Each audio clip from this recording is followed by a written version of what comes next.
जय हिंद दोस्तों, Vande Mataram.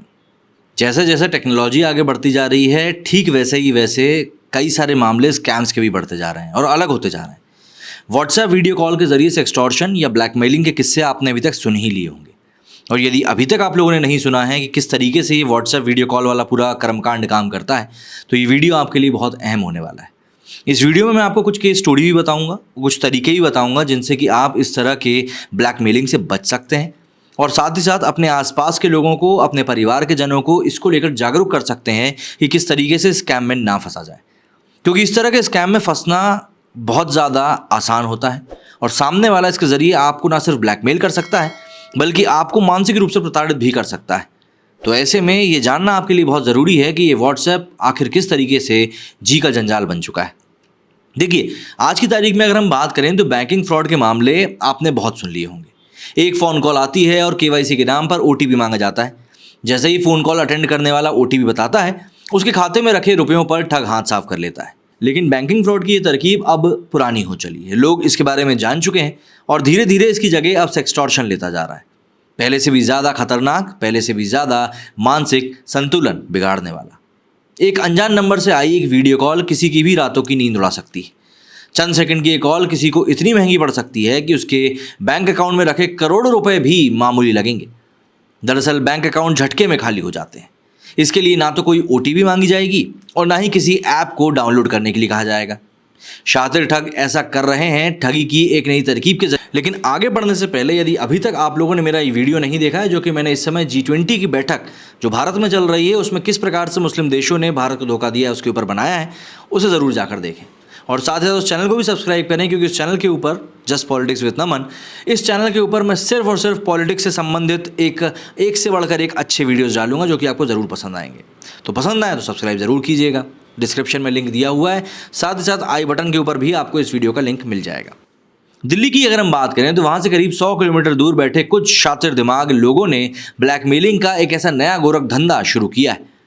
Banking fraud को जहां ज़्यादातर झारखंड के जामताड़ा से अंजाम दिया जाता था, तो वहीं से एक्सटॉर्शन का सेंटर बनकर नूह, मेवात और उसके आसपास के इलाके उभरे हैं। पिछले कुछ समय से इस एक्सटॉर्शन के मामले लगातार सामने आ रहे हैं।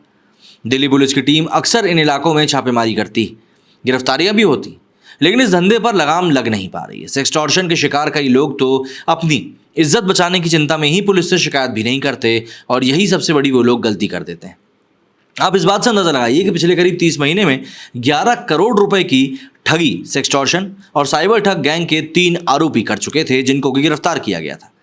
सेक्सटॉर्शन रैकेट के शिकार एक पीड़ित ने मीडिया हाउस से बातचीत के दौरान बताया, सेक्सटॉर्शन की शिकायत करने में इज्जत जाने, शर्मिंदगी का डर सबसे बड़ी गलती। जितनी जल्दी आप पुलिस से शिकायत करेंगे या अपने किसी करीबी से बात करेंगे, सेक्सटॉर्शन रैकेट में फंसने की संभावनाएं उतनी ही कम हो जाएंगी। पीड़ित ने अपने साथ हुई पूरी घटना बताई और कहा कि उसे करीब 1 मिनट के वीडियो कॉल की कीमत 13,50,000 रुपए गंवा कर चुकानी पड़ी थी। इतने पैसे गंवाने के बाद समझ आया कि ये और कुछ नहीं, बस ठगों का जाल था और कुछ भी नहीं। पीड़ित ने अपने साथ हुई घटना बताते हुए कहा कि अपनी दुकान के केबिन में बैठा था, तभी व्हाट्सएप पर अनजान नंबर से वीडियो कॉल आई। कई बार वीडियो कॉल आई लेकिन मैं इसे रिसीव नहीं किया। इसके बाद वॉइस कॉल आई, जिसे रिसीव किया तो एक लड़की की आवाज़ आई। उसने कहा कि बहुत ज़रूरी काम है, आप एक बार वीडियो कॉल पर आ जाइए। इसके बाद वीडियो कॉल पर आया और वो पहले तो कहने लगी कि मुझे जानती है। लड़की के पास मेरी पूरी जानकारी थी, जैसे मेरी दुकान कहाँ पर है, मैं कहाँ पर रहता हूँ। पीड़ित ने बताया कि 30 सेकंड तक तो लड़की सामान्य बात कर रही थी, लेकिन इसके बाद उसने अचानक से वीडियो कॉल पर ही अपने कपड़े उतारना शुरू कर दी। पीड़ित का कहना था कि जब तक वो कुछ समझ पाता या लड़की से कुछ कह पाता, 25 से 30 सेकंड का टाइम और गुजर गया। मैंने फ़ोन काट दिया। मुझे लगा कि शायद लड़की ने गलती से उन्हें फ़ोन कर दिया होगा। मेरा अनुमान गलत निकला और असली खेल अगले दिन सुबह से शुरू हुआ। अगले दिन अचानक अनजान नंबरों से मेरे नंबर पर कॉल आई और कॉल करने वाले ने खुद को क्राइम ब्रांच का इंस्पेक्टर बताया। उसने सेक्स रैकेट की जांच की बात कही और बताया कि इसी दौरान मेरे बारे में जानकारी हाथ लगी। मैं घबरा गया और कहा कि शायद उन्होंने गलत नंबर मिला दिया है। ऐसे किसी भी ग्रुप से मेरा कोई भी किसी भी प्रकार का लेना देना नहीं। पीड़ित के मुताबिक इसके अगले दिन एक और अनजान नंबर से कॉल आती है। कॉल करने वाला खुद को पत्रकार बताता है और कहता है कि तुम्हारा वीडियो सोशल मीडिया पर तेजी से वायरल हो रहा है। उस शख्स ने 50,000 रुपये देने के लिए भी कहा। साथ ही उसने ये भी बोला कि इतने में ही मामला रफा दफा कर देंगे। घबराहट में मुझे भी कुछ समझ नहीं आ रहा था कि ये सब आखिर हो क्या रहा है, तो मैंने भी बिना कुछ सोचे समझे 50,000 रुपये उसके बताए हुए बैंक खाते में जमा कर दिए। मुझे लगा कि अब ये मामला यहीं ख़त्म हो जाएगा, लेकिन ऐसा हुआ नहीं। अगले दिन एक और अनजान नंबर से फ़ोन कॉल आती है और ये कहा जाता है कि मामला कई लोगों की जानकारी में आ चुका है, इसलिए अब इसे रफा दफा करने के लिए कम से कम 5 लाख रुपए और देने होंगे। पहले 50,000 और फिर 5 लाख। पीड़ित ने बताया कि उनके कहे के मुताबिक 5 लाख रुपए और मैंने खाते में जमा करा दिए। इसके बाद एक और अनजान नंबर से कॉल आई और कहा गया कि पुलिस वाले को इस बारे में सब पता चल चुका है, इसलिए 5 लाख और चाहिए। किसी और बहाने से भी 3 लाख रुपए मुझसे ले लिए गए। ऐसे में कुल मिलाकर मुझसे 13,50,000 रुपए ठगों ने ऐंठ लिए। खाते में 1 रुपया भी नहीं बचा। तब मुझे समझ में आया कि ठगों के चंगुल में मैं बुरी तरीके से फंस चुका हूँ और आखिरी में शाहदरा के साइबर थाने में पहुंचकर मैंने शिकायत दर्ज कराई, लेकिन तब तक बहुत देर हो चुकी थी और 13,50,000 रुपए मेरे मेहनत के जा चुके थे। पीड़ित ने बताया कि शिकायत पर दिल्ली पुलिस ने टेक्निकल एडवांस और मोबाइल डेटा के रिकॉर्ड और मनी ट्रेल के जरिए आरोपियों के बारे में जानकारी जुटाई। दिल्ली पुलिस ने वसीम नाम के एक शख्स को गिरफ्तार भी किया। मेरा काफ़ी पैसा रिकवर भी हो चुका है और बाकी पैसा भी मिलने की पूरी उम्मीद है। हालांकि कई मामलों में पुलिस भी खाली हाथ रह जाती। अगर कभी कोई इस तरीके के जाल में फंस जाए तो उसे बेहद सावधानी से कदम उठाने की ज़रूरत होती है। जल्द से जल्द इसकी जानकारी पुलिस को देनी पड़ती है। अगर ऐसा कॉल कभी आए भी तो पहले तो रिसीव करने से बचें, और अगर गलती से आपने रिसीव कर भी लिया और ठगी का शिकार हो भी गए तो अपने किसी करीबी से सारी बात बताएं और जल्द से जल्द हो सके तो पुलिस से शिकायत करें। पुलिस से शिकायत करना ही एकमात्र तरीका है। पीड़ित के मुताबिक अगर किसी अनजान नंबर से वीडियो कॉल आए तो उसे रिसीव करने से बचें। अगर आप घर में हैं, बिस्तर पर हैं, वॉशरूम में हैं, तब तो किसी भी हाल में वीडियो कॉल रिसीव ना करें।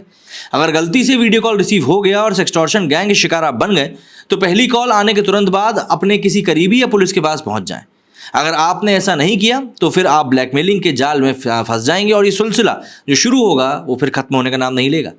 सेक्सटॉर्शन के मामलों को लेकर मीडिया हाउस ने दिल्ली पुलिस से भी जब बात करी तब दिल्ली पुलिस का कहना था कि ऐसे मामलों में पीड़ित की जानकारी को भी गुप्त रखी जाती है।